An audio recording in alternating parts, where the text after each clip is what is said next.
Afande Po.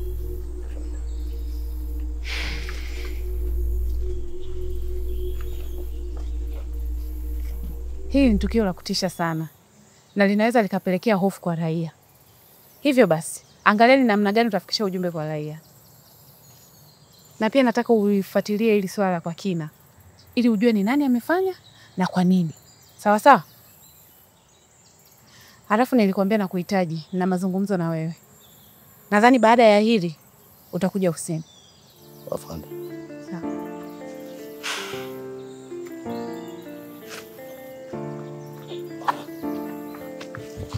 Afande. Tafadhali japo kwa dakika 2 tu ili uweze kulizungumzia hili tukio. Asante sana. Je, ukiwa kama mkuu mpya wa kituo cha polisi hapa mjini, unawezaje kulizungumzia hili tukio la huyu mtu kuuawa na mwili wake kuja kutelekezwa hapa? Je, raia wa mji huu wachukue kama tahadhari kwamba sasa kuna watu ambao wamekuja kutekeleza masuala ya mauaji au? Kiukweli ningependa nikukanushe kwamba ameuawa. Jeshi la polisi ndio kwanza limeingia na linaenda kufanya upelelezi. Kwa hiyo tutafanya upelelezi wetu, tutachunguza kwa kina na tutakuja hapa tuwaambie kwamba ni nini kimetokea na nini kimempata huyu marehemu. Kwa hiyo kuhusiana na raia, napenda kuwaambia raia wetu wakae wawe na amani kwa sababu jeshi la polisi lipo kwa ajili ya kuwalinda wao na mali zao. Asante. Lakini mkuu, naam, huyu ni mkuu wa polisi B. Priska Godfrey. Kama ambavyo mmemsikia, anasema kwamba jeshi la polisi ndo linaanza kufanya uchunguzi na mara tu litakapokamilisha uchunguzi wao basi watatoa taarifa. Nikiripoti kutoka Alama Media, mimi ni Mjagongo. Asante sana. Kati. Sawa, imekaa vizuri eh? Sawa.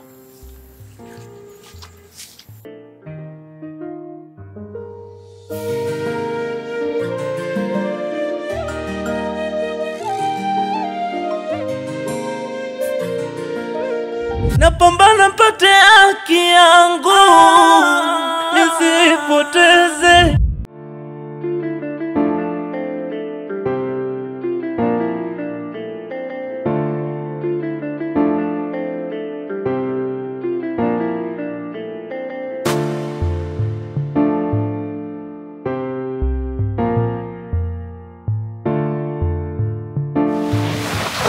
Hivi mwenyekiti, hili jambo tayari limeshaingia kwenye ugumu. Alafu ugumu namba 1 ni kwamba yule dada kwa fikra zangu ni kama hawezi kushawishika na vipesa vidogo vidogo hivi. Umenielewa? Alafu ugumu wa pili ni kwamba Gabi yupo upande wake zaidi. Na Gabi pia ni mtu wa sheria, ni mtu wa haki. Hivi Wendenje, unaongea nini? Hivi kuna mtu ambaye hataki pesa? Na yule dada kinachotakiwa ni kumpandishia dau ili anyamaze. Aachane kabisa na mama Wema ili aungane na sisi.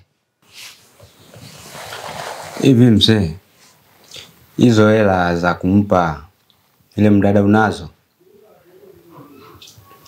Na unavomjua Gabi anaweza akapokea hizo pesa? Sikiliza wewe Sele.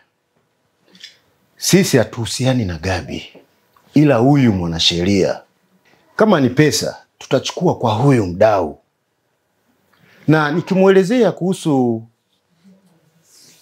hili jambo, lazima tapagawa sana. Na naweza kawa tayari kutoa pesa ili aendelee kutumia lile shamba. Mimi kama Ndenje naona ile swala mnailashia tu, mnaliona kawaida. Kwanza yule dada istoshe kashatoa hati amemkabidhi mwanasheria. Sasa hapo ushawishi wa pesa ndo utakapoanzia hapo. Tutampatia pesa yule dada na atatupatia hati zetu. Tukishindwa kupata hati kwa njia ya amani, mnajua kabisa njia ambayo tutatumia ili tupate hati. Si ndio? Sawa. Yeah.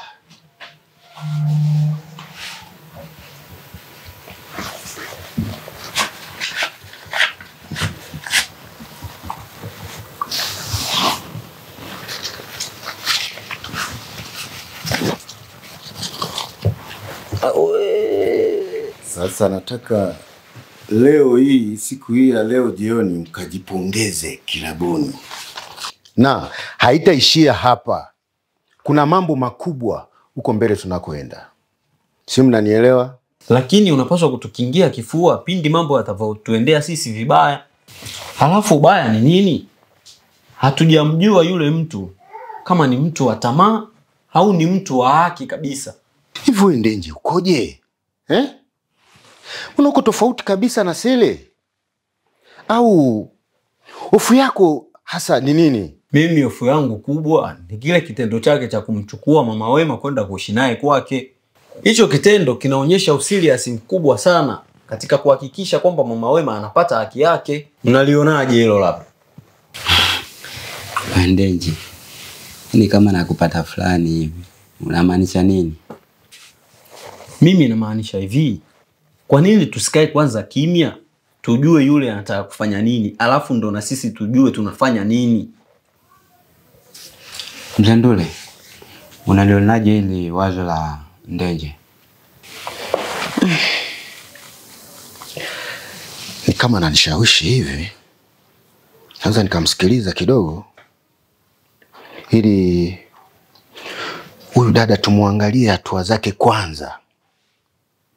Tukimwangalia hatua zake kwanza, alafu ndo tuangalie tutafanyeje. Wazo lake ni zuri.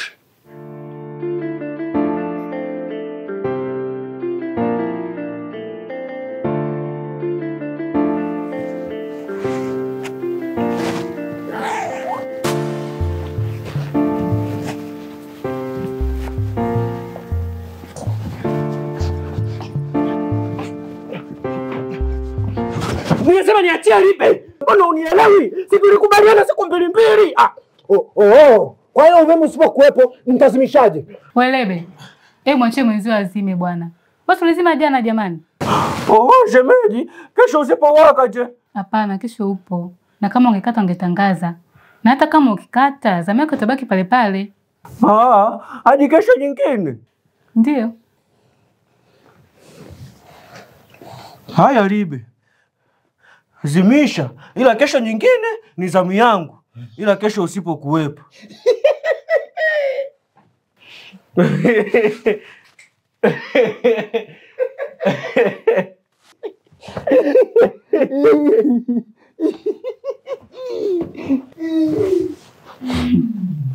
Kazi unayo mke wangu.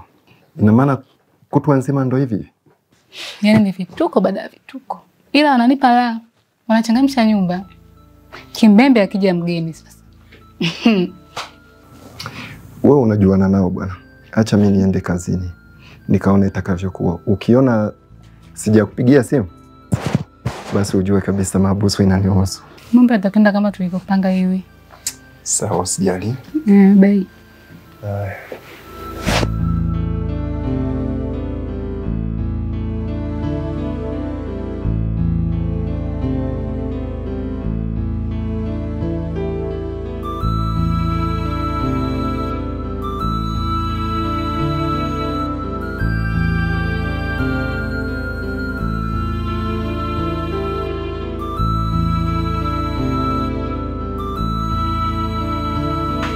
Mama, nipo nje muda, lakini nataka kuongea na yule mzee. Si ulisema unazo namba zake? Ndio mwanangu, ninayo. Naomba unisaidie, nahitaji kumuita ofisini kwangu leo. Sawa, ngoja nikachukue nilikolala. Haraka kidogo mama. Sawa mwanangu.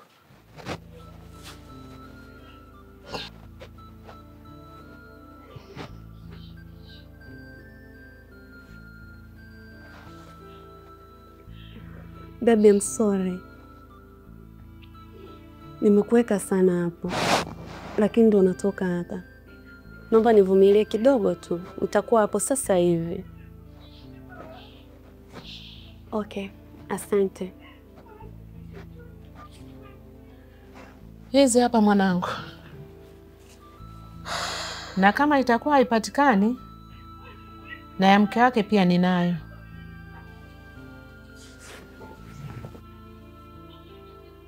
Inaita. Sawa. Ndio, habari? Salama tu, nazungumza na nani? Unaongea na mwanasheria. Naitwa Melina. Bila shaka unajua kama mteja wangu ambaye ni Mama Wema ameleta shtaka lake kwangu akihitaji shauri lake lipelekwe mahakamani. Nimeona nifanye mazungumzo kwanza na wewe kabla sijafikia hatua ya kupeleka shauri hili mahakamani. Mimi nikupongeze kwa hayo maamuzi, maana hata mimi nilitegemea kuona kwanza busara zako. Nashukuru sana mama, nina imani utafurahi. Sasa hivi ni 2:30. Ofisini pangu unapajua. Naomba tuonane pale baada ya masaa 2. Kwa sasa nina mgeni ananisubiri pale. Sawa mwanangu.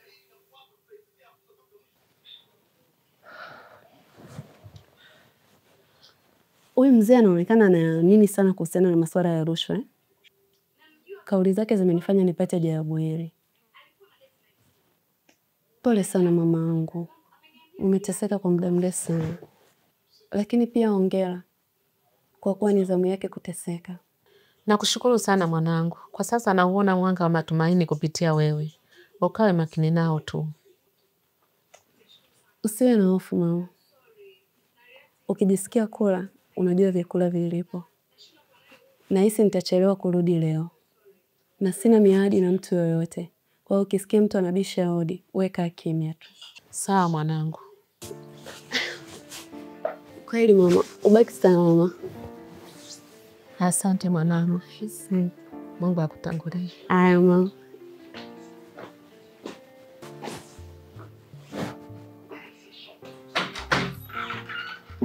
He Mwenyezi Mungu, mwepushilie balaa binti yule uliyeniletea.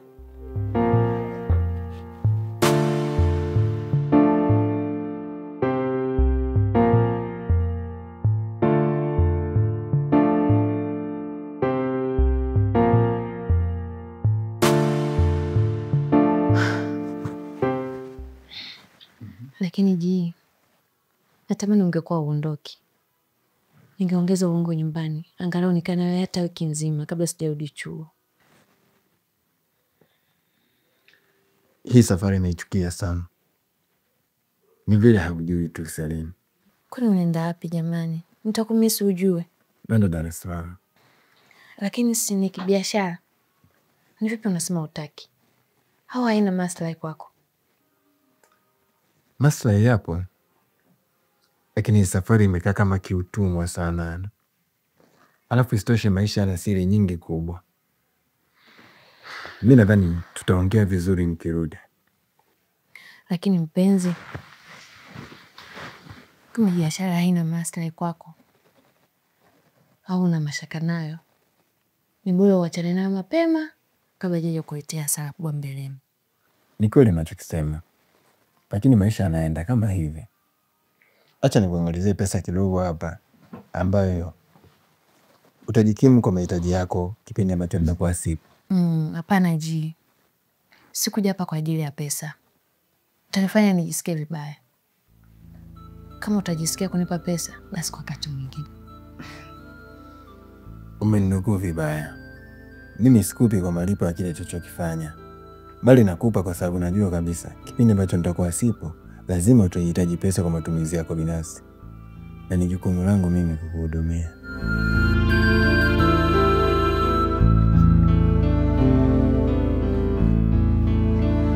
Basi sawa, nimekuelewa.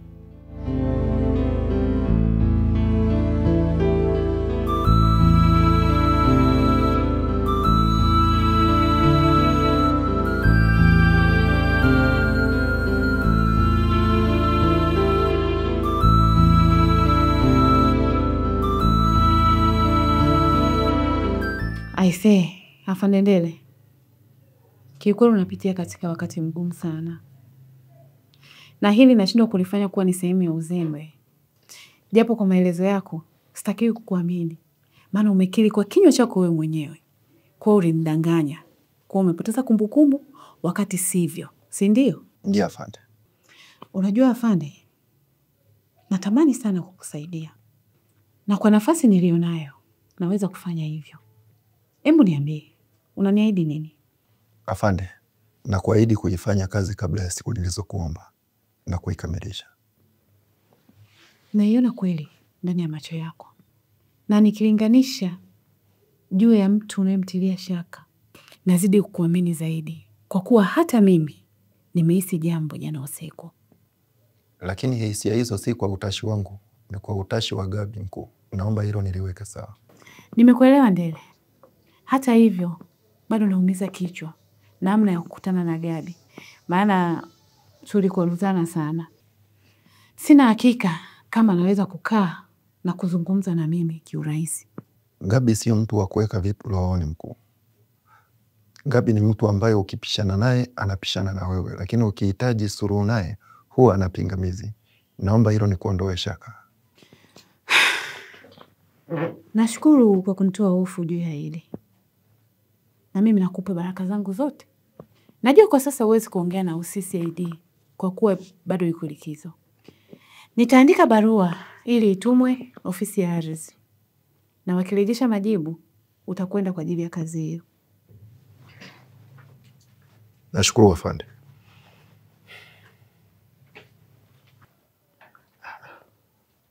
Sikutegemea kukuta hapa afande. Tena bila taarifa. Ilikuwa dharura. Nilikuwa na jambo langu, nikamuita niongee naye kama ambavyo nimekuita wewe. Afande Ndele, unaweza kwenda kaendelee na majukumu yako. Kila limeili likawe na wewe. Nashukuru afande. Karibu.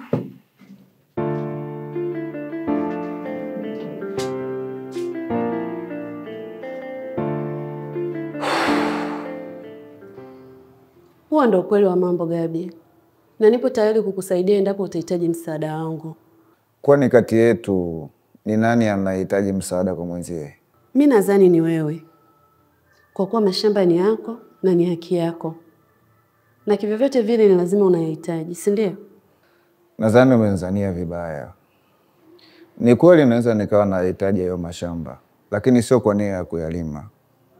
Mimi sio mkulima na wala sipiganii mashamba, bali napigania haki ya watu waliokufa kwa ajili ya hayo mashamba. Nadhani umeshaipata pointi yangu.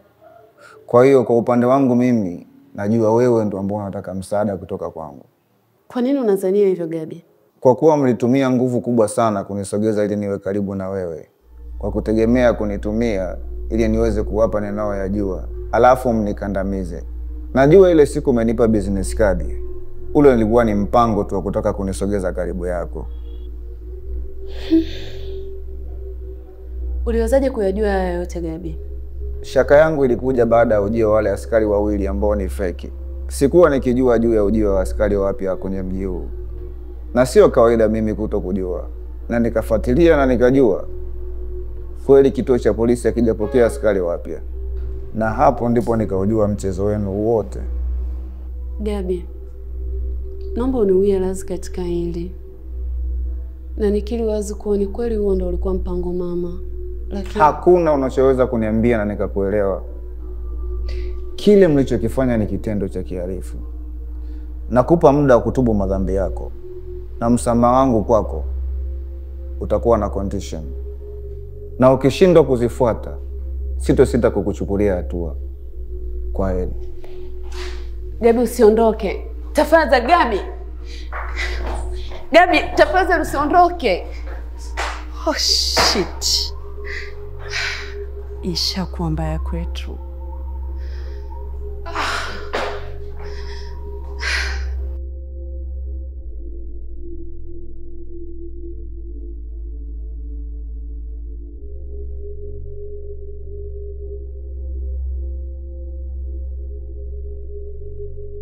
Afande Po, nakushukuru sana kwa jibu lako.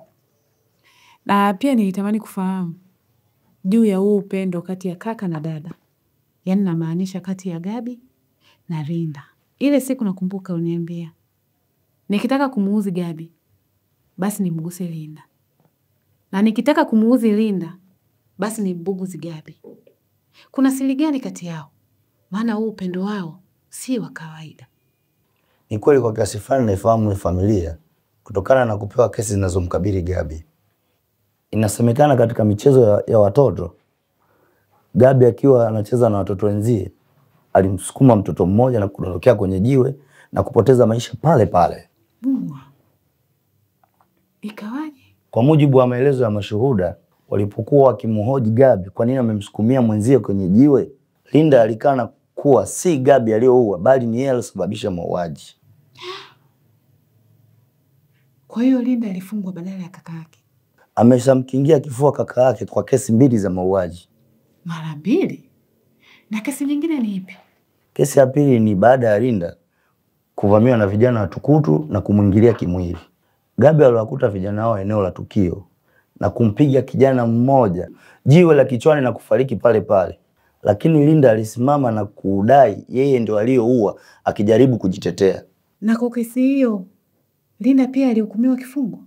Hapana, kwa kuwa ushahidi wa vipimo vya daktari ulibaini kwamba ni kweli Linda amebakwa, basi mahakama ilichukulia kuwa ameua bila kukusudia. Na kweli hao watu ni upendo wa ajabu. Na kwa sasa ni wao tu, pasipo wazazi wala ndugu. Ndio mkuu. Unajua nilipitiwa, nilishindwa hata kuendelea kuandika. Kwa jinsi hii hadithi ya hawa ndugu ilivyojawa na msisimko. Sasa po tuamie kwenye jambo lingine. Nilitaka kujua marehemu Afande Usesi alikuwa anahusiana vipi na familia ya kina Gabi? Kwa kweli Afande, kwenye hilo hawakuwa na mahusiano yoyote. Ila Gabi alikuwa anamuhisi marehemu vibaya, kuwa alitoa amri babake Gabi pamoja na waandamanaji wengine wauawe. Je, unafahamu kuwa ushahidi wa Afande Ndele umeibiwa ndani ya gari lake?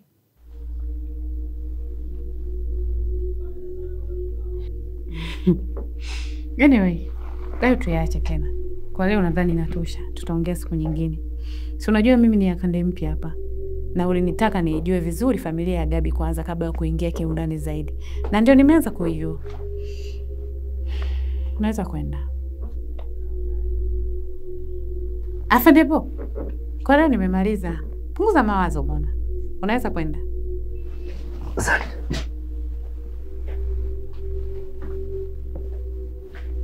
Umeliogopa sana swali la mwisho po. My name is Priska.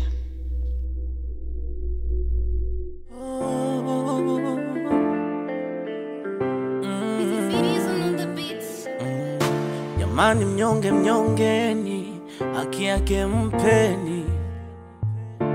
Kisonyonge wangu sininyanyase. So kwa mgeni wala mwenyeji, sote tunatakiwa kisawa. Kisonyonge wangu sininyanyase. Napambana pate haki yangu, nisipoteze mie. Kwa maana hiyo jasho langu situlipoteza bure.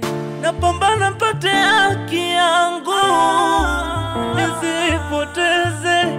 Maana jasho langu ni langu, kwa nini lende